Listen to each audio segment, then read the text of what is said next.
Amigos, e mais um teste para vocês do programa. Bom, eu começo pelo fim, porque nós andamos aqui com o Jetta GLI, cedido por essa grande líder de mercado na região sul, a Guaibacar, que tem aí alguns dos melhores profissionais de vendas e pós-vendas do Brasil. E a Guaibacar me emprestou por uma tarde ao Jetta GLI. Bom, o tempo não é o determinante de uma avaliação num carro, porque eu conheço este bonitão aqui há muito tempo. Vocês reparem que esse aqui é o tipo da esportividade interpretada pela Volkswagen. É um carro, é um sedã discreto, mas ao mesmo tempo ele tem uma pose de um carro esportivo. Rodas de 18 polegadas, pneus bem mais largos, ele tem uma frente mais rebaixada. E o GLI não é uma brincadeira de criança. O GLI, vocês vão ver os meus comentários. E só que nós andamos todo o tempo nessa fera aqui de 230 HPs, motor 4 cilindros, injeção direta, câmbio de dupla embreagem, o mesmo câmbio da Audi. Nós andamos na fera num trânsito absolutamente contingenciado. A pandemia está gerando problema sério de todo mundo usar automóvel. Quem não tem automóvel está comprando, quem não comprou vai comprar, né? E ninguém quer vender. Até carro usado está difícil, porque os carros usados estão tendo uma procura bárbara. Bom, mas o Derli Santos está mostrando aqui um pouco da estética do carro, né? Reparem que ele tem algumas coisas, o GLI mais de Audi do que de Volkswagen. Essas sinaleiras traseiras bastante elipsoidais, mais estreitas, bem esportivas. Aqui, ó, um discreto aerofólio, mas que tem importância sim. Esse é um carro que vai fácil a 230 km/h, facílimo.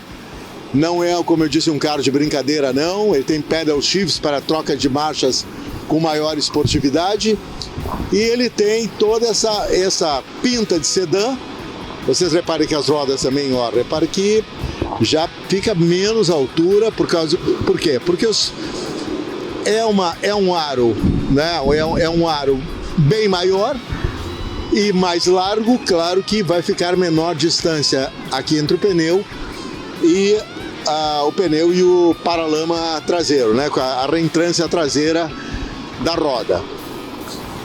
Não tem grandes apelos esportivos, é tudo muito discreto.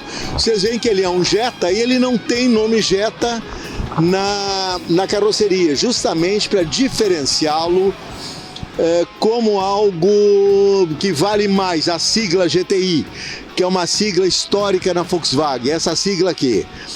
Uma sigla histórica porque ela é a sigla que sempre marcou carros de série especiais esportivos no mercado alemão. E o GLI então é retomado nesse Jetta como a originalidade dessa sigla, que essas três letras dizem muito na história da Volkswagen, assim como o GTI. E ele seria, vamos dizer assim, a grosso modo, uma versão sedã do Golf GTI. Só que o Golf GTI, como vocês vão ver no meu comentário, ele é um carro ainda mais brabo do que esse, mais raiz, suspensões mais duras. Esse já tem um uso mais versátil. Mas o Derli Santos mostrou para vocês aí, então, ó, vamos dar mais um close na frente dele, ó. Repare aqui os faróis também em canhão duplo, que é bem esportivo, com luzes em LED. Tem essa linha aqui de tipo a sobrancelha, tipo a marcação estética desse conjunto óptico dianteiro, também em LED, que realça muito, toques de esportividade.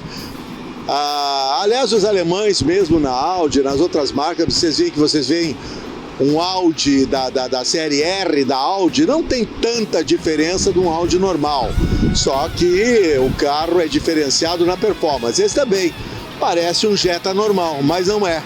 Normal ele nunca seria, um carro muito mais veloz que o Jetta normal, com o seu motor aí de 230 HPs. Bom, chega de lero-lero aqui fora, chega de mimimi. Vamos então para o que interessa. Agora vocês vão me ver em trânsito urbano, né? E eu meio reclamão, não tá muito de bom humor com esse trânsito, não, nunca tô. Mas a verdade é essa, você compra um carro de 230 HPs, vai ter que se contingenciar no trânsito.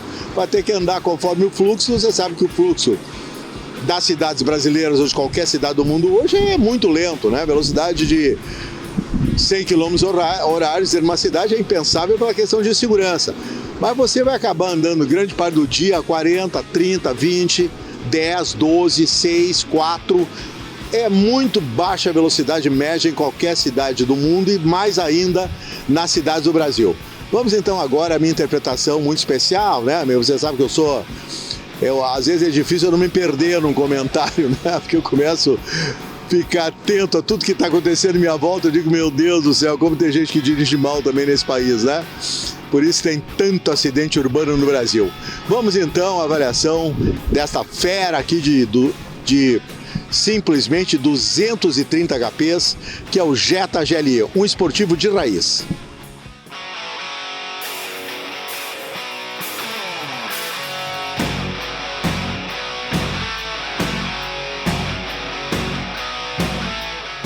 Bom, amigos, e agora nós vamos aqui ao segundo teste do nosso programa, que é o teste do Jetta GLE. Jetta GLE esportivo de raiz. Jetta GLE, eu testei há pouco tempo atrás o Virtus GTS e confesso que eu gostei muito daquele Virtus GTS, um motor de 4 cilindros, 1.4 com 150 HPs. Eu achei até que aquele motor, que é bastante potente ali, Volkswagen, um motor turbinado, ele estava até no limite da estrutura daquele Virtus.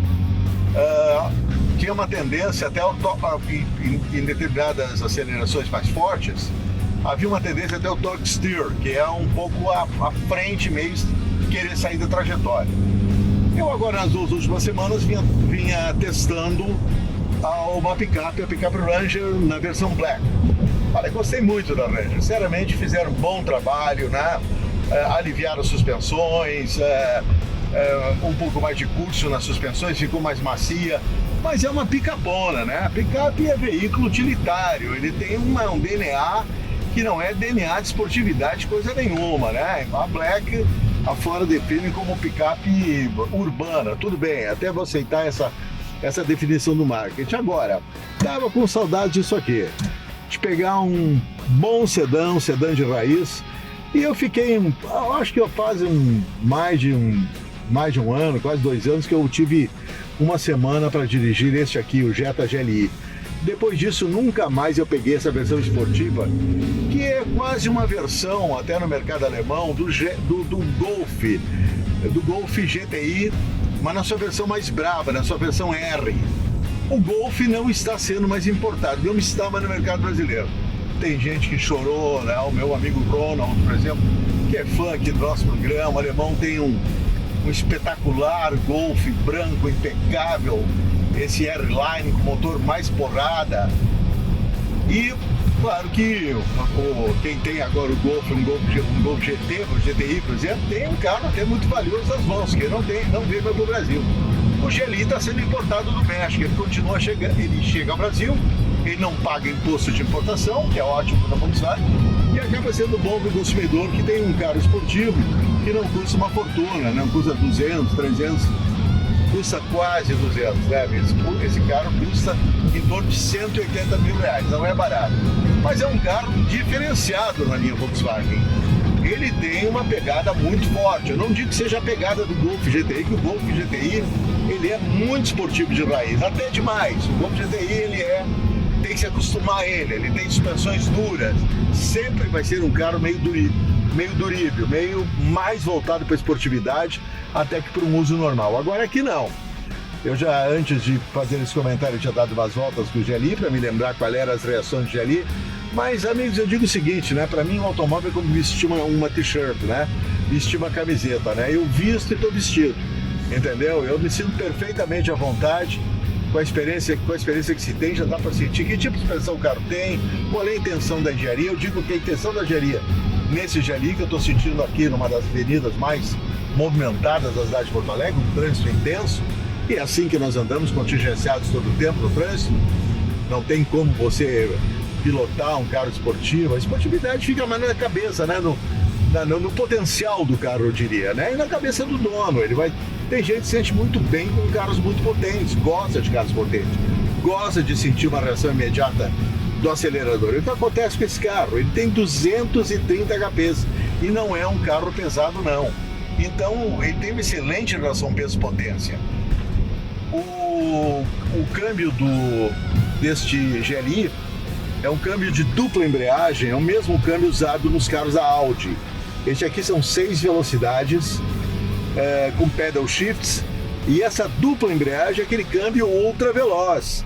É o câmbio que quando uma marcha você já está aumentando de giros, o computador de bordo e os sensores já estão entendendo que você vai querer outra marcha, você vai querer passar, fazer a troca de marcha. Só que essa marcha já fica pré-engatada para que você tenha, através de 2 embreagens, uma velocidade maior nas trocas. Todos os carros esportivos de raiz têm dupla embreagem, todos os Audis têm dupla embreagem. Tem essa tecnologia diferenciada de motor com 230 kPs, que você não precisa ter tudo isso no seu dia a dia, né? Você está muito bem, por exemplo, com motor turbinado. A Volkswagen tem 1.0 turbo do Polo, no T-Cross com 128 kPs, está mais que bom.